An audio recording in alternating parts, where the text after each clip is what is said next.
Sa iba pang mga balita, tuloy-tuloy ang Philippine Coast Guard sa pagpapalakas ng kanilang puwersa at pagkakaroon ng mga pasilidad na maaaring gamitin sa oras ng mga kalamidad at emergency.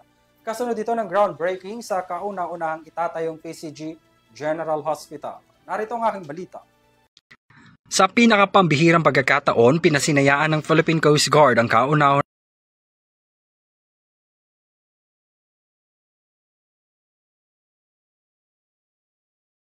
General Hospital Tantati bahagi tibulo nagkaroon lampi sa ilan na bahang bataram kwelnes at ng mga uniform personnel. Pinangunahan ni PCG Commandant Admiral Ronnie Hilgavan ang groundbreaking bukod pa sa isinagawang seremonya para sa kauna-unahang Coast Guard responder at nursing service facility. Ayon kay Gavan, bahagi ang PCG sa mga disaster response kaya marapat lamang na tiyaking trained ang kanilang mga medical team, nurses at health professionals para magampanan ng maayos ang kanilang trabaho. Inaasahang matatapos ang konstruksyon ng ospital sa loob ng 3 taon kung saan maaaring gamitin ng mga Coast Guard personnel, retired Coast Guardians, kanilang pamilya at mga sibilyan lalo na sa panahon ng emergency at disaster. Ayon sa PCG, pinondohan ang konstruksyon ng nasa 749 million pesos.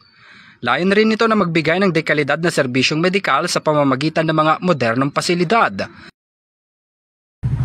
Sa gitna naman ng issue na kinasasangkutan ng mga kontraktor na sangkot sa anomalya sa flood control project, iniyak ng Philippine Coast Guard na magiging efficient at maitatayong maayos na ospital kung saan ang Jazzy Incorporated ang natasang gumawa ng design at tumapos ng proyekto.